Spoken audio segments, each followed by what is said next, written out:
Doctor, ഇപ്പോൾ നമ്മൾ പറഞ്ഞത് എന്താണ് അഡിക്ഷൻ എന്ന് പറഞ്ഞു, അഡിക്ഷൻ വരാനുള്ള കാരണങ്ങൾ എങ്ങനെ തിരിച്ചറിയാം, അതൊക്കെ പറഞ്ഞു. നമുക്ക് ഏറ്റവും കൂടുതൽ അറിയേണ്ട ഒരു കാര്യം, പ്രേക്ഷകരും അറിയാൻ കാത്തിരിക്കുന്ന ഒരു കാര്യമായിരിക്കും, ഇതെങ്ങനെ ഇതിനകത്ത് നിന്ന് റിക്കവറി കിട്ടും എന്നുള്ളത്.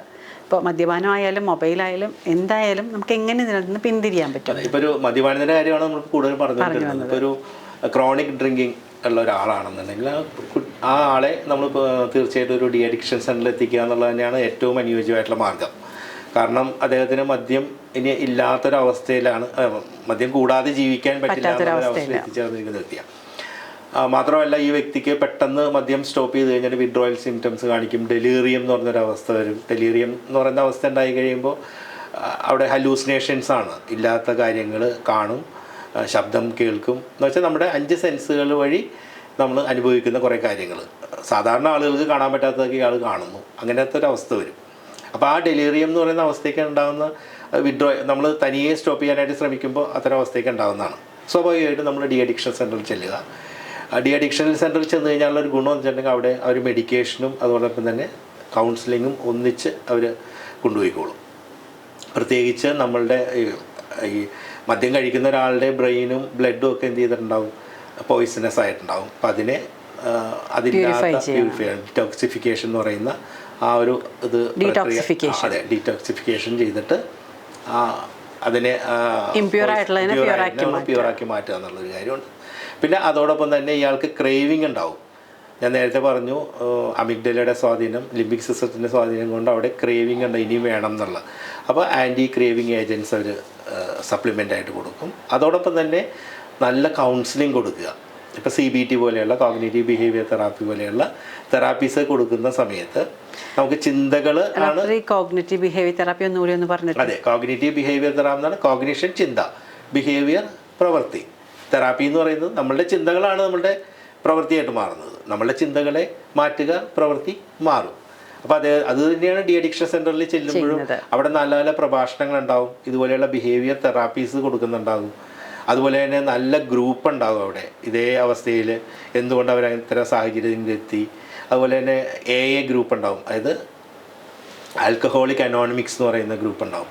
ആ ഗ്രൂപ്പുകളിൽ അവരെ ചിലപ്പോൾ ഫോണിലായിരിക്കും അല്ലെങ്കിൽ നേരിട്ട് വന്നിട്ട് അവർ ഇത് മദ്യപാനികളായിരുന്നിരിക്കും, അവരെങ്ങനെ അവർക്ക് മാറാൻ സാധിച്ചു എന്നുള്ളത് അവർ പറയും. ഇതൊക്കെ വല്ലാത്തൊരു മോട്ടിവേഷനാണ്. നല്ല മോട്ടിവേഷൻ ക്ലാസ്സുകളുണ്ടാവും. പിന്നെ ഹെൽത്തി ആയിട്ടുള്ള ലൈഫ് സ്റ്റൈൽസ്, നല്ല ഭക്ഷണം, നന്നായിട്ട് എക്സസൈസ് ചെയ്യുക.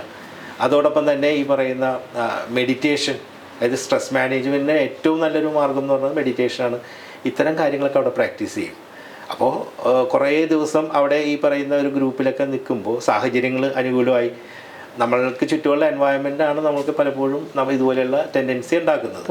അപ്പോൾ അത്തരം നല്ല സാഹചര്യങ്ങളിൽ ഈ പറയുന്ന വ്യക്തി ചെല്ലുകയും സ്വാഭാവികമായിട്ടും പിന്നെ ഇതിനേക്കാളൊക്കെ ഉപരിയായിട്ട് ആ വ്യക്തി പൂർണ്ണമായിട്ടും എനിക്ക് മാറണം എന്ന് ആഗ്രഹിച്ചുകൊണ്ട് ഇത്തരം തിരിച്ചറിവുകൾ ആ വ്യക്തിക്ക് ഉണ്ടാകുമ്പോൾ എനിക്ക് മാറണം എന്നുള്ള ആഗ്രഹത്തോടുകൂടി ചെല്ലുന്ന വ്യക്തിക്ക് തീർച്ചയായിട്ടും ഇതിൽ നിന്ന് രക്ഷപ്പെടാനായിട്ട് സാധിക്കും. ഞാനൊക്കെ എപ്പോഴും ചിന്തിക്കുന്നൊരു കാര്യമാണ്, ഇത് എങ്ങനെയാണ് ഡി അഡിക്ഷൻ സെൻ്ററിൽ എന്ത് അത്ഭുതമാണ് സംഭവിക്കുന്നതെന്ന്. അപ്പോൾ ഇതാണ് ഇതിൻ്റെ ഉള്ളിൽ നടക്കുന്നത്. ഇത്രയും പ്രോസസ്സ് നടക്കുന്നുണ്ട് അവിടെ. ഒരു വ്യക്തിക്ക് മാറാനുള്ള സാഹചര്യം മെഡിക്കൽ രീതിയിലായാലും കൗൺസിലിംഗ് പരമായിട്ട് മാനസികമായി വരും. മെഡിക്കേഷനും കൗൺസിലിങ്ങും സമാസമം മെഡിറ്റേഷനും കൊടുത്തുകൊണ്ടാണ് അവിടെ മെഡിസിൻ സപ്ലൈ ചെയ്യുക. അത് പോയിസണസ് ആയിട്ടുള്ളതെല്ലാം കളയണം, ക്രേവിങ് കുറയ്ക്കണം. പിന്നെ ഈ പറയുന്ന കൗൺസിലിംഗ് സപ്പോർട്ട് ചെയ്യുക, അവരെ കേൾക്കുക, അവർക്ക് വേണ്ട നിർദ്ദേശങ്ങൾ വേണ്ടി വരികയാണെങ്കിൽ കൊടുക്കുക.